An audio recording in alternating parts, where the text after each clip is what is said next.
Bon début de semaine à toutes et à tous, mesdames et messieurs. Merci de faire confiance au journal de la ville. Voici le sommaire.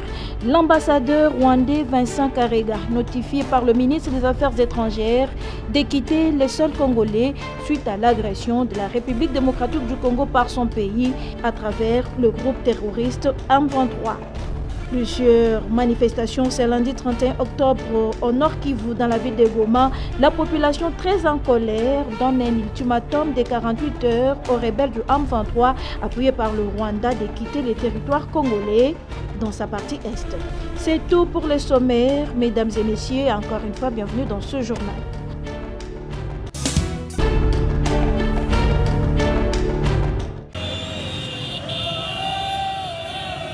Plusieurs manifestations au Nord Kivu dans la ville de Goma par la population ce lundi 31 octobre 2022 qui dénonce l'entrée des rebelles du M23 appuyés par le Rwanda à Rutshuru et Kiwanja. Trop c'est trop que les agresseurs de la République démocratique du Congo dégagent, insiste la population. Nous donnons un ultimatum au M23.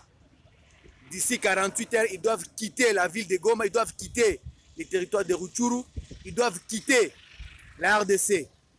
Ça, c'est un ultimatum. On ne va pas dormir à tout à l'ala, tokola, la tête, tokotika, la balabala, ti M23 et Longwa. Et à la frontière RDC-Rwanda,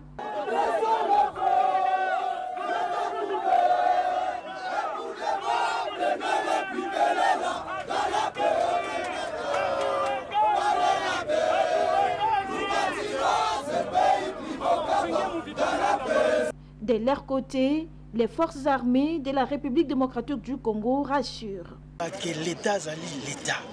Et Zali mbala liboso teo et salami. Et c'est salama liboso de bafanda kimia armée na bango ezali. C'est ce que je peux dire. Bas à la calme, bas à la confiance armée na bango, tout est en train de se mettre en œuvre pour récupérer tout ce qui est en train d'être pris dans ce petit âge. Donc que la population soit calme, bas à la calme, ma pinga ezali vraiment décidé,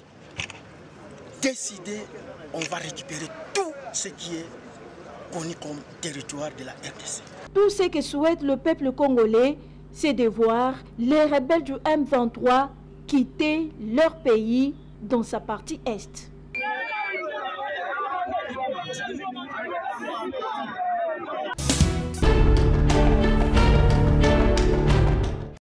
Sauvons le Congo, deuxième épisode. C'est l'opération lancée officiellement ce vendredi 28 octobre 2022 à Kinshasa par le mouvement des réveils de la jeunesse congolaise que dirige Maître John Mbayantita au cours d'un point de presse. Devant Dieu, les Nations Unies, l'Union africaine et le peuple congolais, le mouvement des réveils de la jeunesse congolaise, MRJCO, lance officiellement ce jour l'opération Sauvons le Congo, deuxième épisode. Cette opération vise à renforcer les rangs de nos forces de défense et sécurité en troupes pour bouter dehors les agresseurs rwandais qui occupent la cité de Bunagana depuis 4 mois et qui ont également lancé ces derniers jours des attaques contre les positions de FRDC pour s'emparer d'autres localités. Une opération qui va réussir avec l'engagement de tous. La réussite de la dite opération, le mouvement des réveils de la jeunesse congolaise procède au recrutement de ses membres au sein de la jeunesse du parti pour servir sous le drapeau dès le début de ce mois de novembre comme il l'avait annoncé dernièrement. Le mouvement des réveils de la jeunesse congolaise demande aux confessions religieuses de lui emboîter les pas, proposant que chaque église locale répertoriée puisse mobiliser 10 jeunes filles et garçons pour intégrer l'armée. Le mouvement des réveils de la jeunesse congolaise invite les partis politiques patriotes de nous emboîter les pas. Supposons par exemple, nous avons environ 800 partis politiques et regroupements politiques. Si chacun mobilisait 100 jeunes, le pays aurait 80 000 hommes. Et si 5 000 églises répertoriées dans la seule ville province de Kinshasa, chacune ajoutait 50 jeunes, le pays aurait 250 000 hommes. Y ajouter les 80 000 hommes venus des partis politiques, le pays aurait 330 000 hommes, une nouvelle armée. L'heure est grave. Il faut agir, insiste le MRJCO. L'heure n'est plus au discours, ni aux prières tout simplement.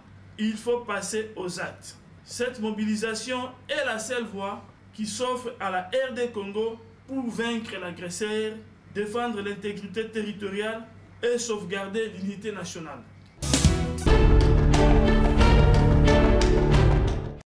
Le ministre de l'Enseignement primaire, secondaire et technique, le professeur Tony Mwabaka Zadi, a présidé ce lundi 31 octobre 2022 dans son cabinet de travail la réunion des ministres sectoriels sur l'activation des ressources financières du Fonds de promotion de l'éducation et de la formation FPF.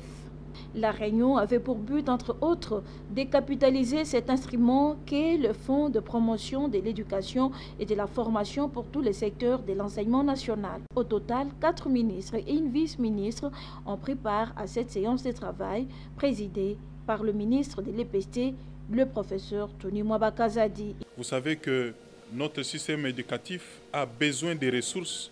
Alors, des ressources innovantes ont été identifiées dans certains organismes, certains fonds, pour venir appuyer le système éducatif dans tous les différents compartiments, notamment les SU, la formation professionnelle, la jeunesse, l'EPST. Et en ce qui nous concerne, par exemple, la gratuité de l'enseignement qui a provoqué des effets induits. La construction de nouvelles salles de classe, la construction des écoles, la campagne « Pas une école sans banc », tout cela nécessite des moyens. Alors, depuis que le Premier ministre avait pris ces décrets, les ressources ne sont pas encore activées, il y a encore des résistances. Alors, ces résistances font que notre système éducatif dans l'ensemble ne sait pas encore accéder à toutes ces ressources-là. Voilà pourquoi, de commun accord avec tous les collègues qui interviennent dans les secteurs de l'éducation, nous nous sommes réunis pour harmoniser nos vues, voir de quelle manière nous pouvons ensemble, voir le Premier ministre bien entendu, ainsi que d'autres structures qui sont appelées à reverser les quotités bien précisées au FPF, de manière à ce qu'on ait ces ressources pour appuyer notre système éducatif. Pour rappel, c'est depuis le 24 novembre 2021 que le Premier ministre avait signé le décret portant création, organisation et fonctionnement du FPF, qui est un établissement public porteur de beaucoup d'espoir pour le système éducatif congolais.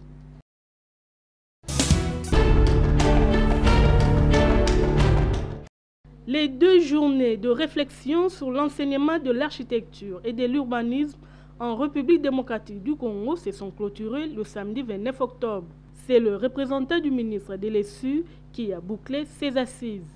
Durant 2 jours, les professeurs, les experts et les étudiants de l'ISAU et ceux venus de plusieurs provinces de la RDC ont travaillé sans relâche en vue de moderniser ces secteurs. Des ateliers répartis en 3 commissions, entre autres l'architecture, l'urbanisme et les licences, ont été organisés pour discuter et réfléchir autour de plusieurs thèmes et problèmes qui touchent ces secteurs. À la fin des ateliers, les participants ont formulé ces résolutions. Nous devront être contextualisés par site, c'est-à-dire que l'architecture doit répondre aux besoins de l'université qui a créé la faculté et également aux besoins du territoire dans lequel il est situé. Il est décidé la mutualisation des organes de publication de différentes institutions d'enseignement d'architecture et d'urbanisme. Plusieurs difficultés au sein de l'enseignement de l'architecture et de l'urbanisme ont été observées au cours de ces assises. La lenteur de la relève académique dans les secteurs d'architecture et d'urbanisme. Nous avons également parlé de la lenteur au niveau du ministère de l'Enseignement supérieur et universitaire dans la régularisation et la qualification des types. Occasion pour le directeur général de l'ISAU de remercier tous les participants pour leur exposition et harmonisation des différents programmes. Je tiens donc à remercier tous les participants à ces assises qui ont bien voulu exposer les différents programmes conçus par les universités et instituts supérieurs de la République démocratique du Congo. Et le travail était dur, mais nous tenons à vous féliciter pour avoir harmonisé ces différents programmes. Les certificats de participation ont été remis à tous les participants de ces forums. Pour clôturer en beauté ces assises, un cadeau du portrait du ministre de l'ESU, réalisé par un étudiant, a été remis à son représentant.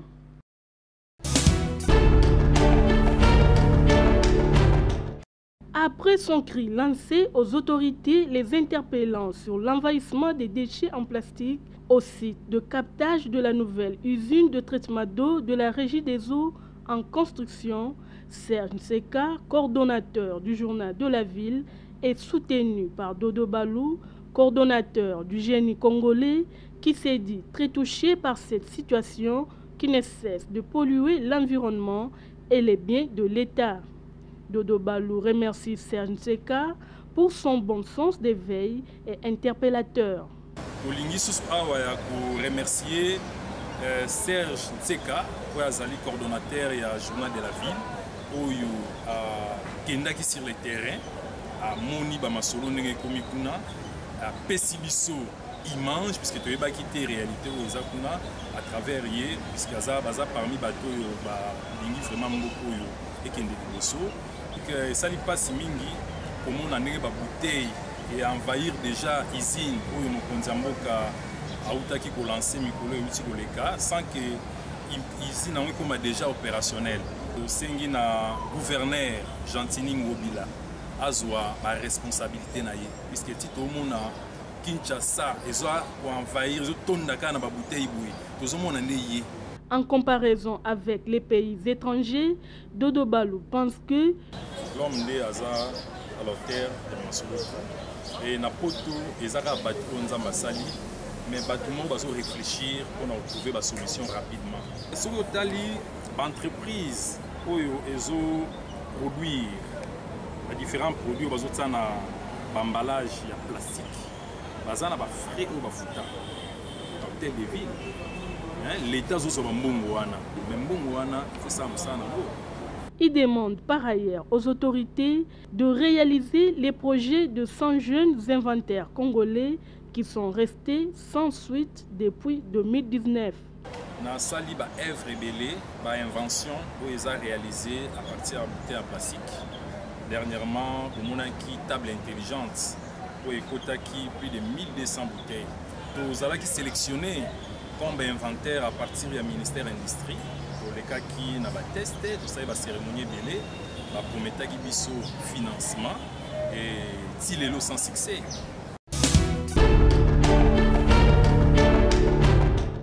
La situation des bouteilles en plastique dans les rivières de la ville-province de Kinshasa, l'arrêt des travaux de construction et de réhabilitation des routes et avenues de la capitale congolaise, Jean Mangalibi, coordonnateur de l'association Les Amis de la Nature et du Jardin, dénonce. Il y a un vide entre le Congo Pays Solutions et trouver des solutions aux problèmes que le Congo a.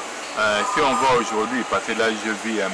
Serge vers la station qu'on est en train de construire juste à côté du Mont Galema, mais nous risquons de voir la même chose.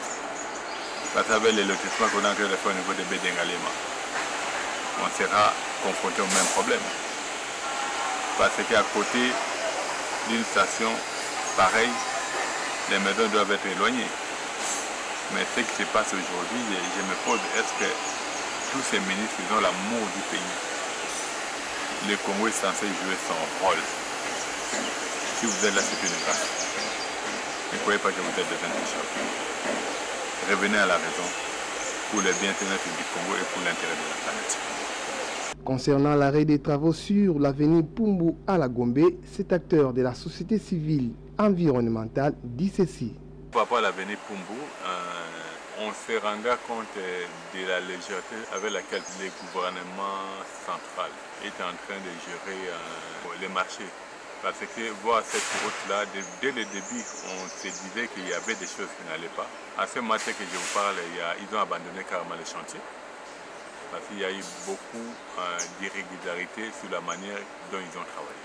Bon, ils ont eu abandonné, mais il y a de ceux-là qui ont eu à travailler. Mais rien qu'avec les deux pluies qui viennent s'abattre, on a des soucis. Quand vous allez par exemple sur l'avenue Ngumba, où passe tout le temps, tous les jours le gouverneur, quand il est à Kin, il y a déjà des trucs qui commencent à 70 km de l'entrée de Montfleury. Quand vous venez sur Oya, il y a déjà des trous. Or, c'était arrangé au mois de décembre. Cela montre que ceux qui ont la grâce d'avoir des postes n'ont pas l'amour de ce pays. Ils n'ont pas encore compris le sens du mot du président ou de la parole du président Congo Pays Solution. Parce que réellement, si ils travaillaient en tenant compte du Congo Pays Solution, moi je crois qu'ils mettraient quand même du sérieux sur la manière de travailler. En sachant que l'OVD qui espère dans la voirie et drainage, mais quand on voit là, quand il est en train de curer dans certains endroits, coins de la capitale, ils ont l'habitude d'abandonner pendant qu'ils ont tout ce qu'il faut. Cela montre qu'on a créé un système où, comme on dit, tout dans la rond-point. Je fais un travail et je vais revenir après pour faire le même travail.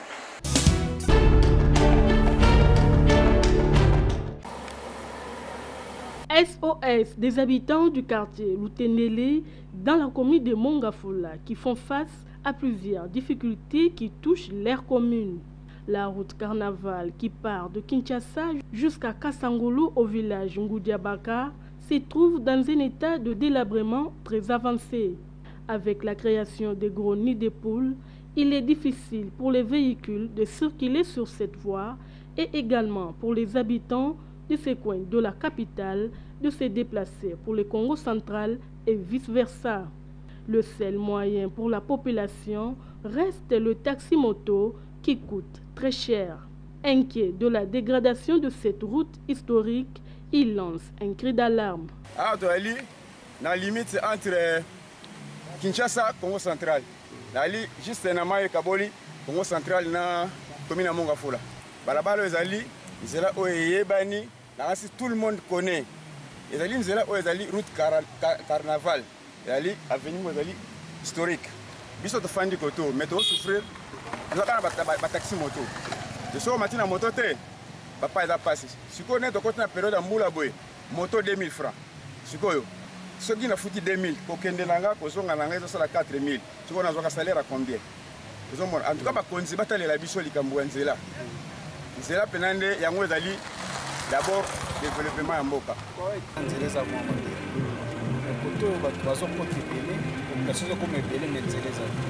Les athées pour les athées maïsaki. Or, c'est là pour un maïs, il y a un développement. Pour ça, c'est ça qui est. Ce qu'on va songer qui est. Quand on vient à la plateau, on va songer de l'issue côté. Bakuna, les alliés, les bandits l'amboka, mais côté de la Soukambo, il ne faut pas songer les deux côtés. Or, c'est pas ça l'Indie là où. Et qu'on désengorger, bateau, Bakendaka, Kasangulu, ou dans qui n'est pas Congo, aller qu'en appartient à IPN. Les habitants du quartier Lutendele espèrent que les autorités compétentes tiendront compte de leurs cris d'alarme et qu'une solution favorable sera trouvée dans le bref délai.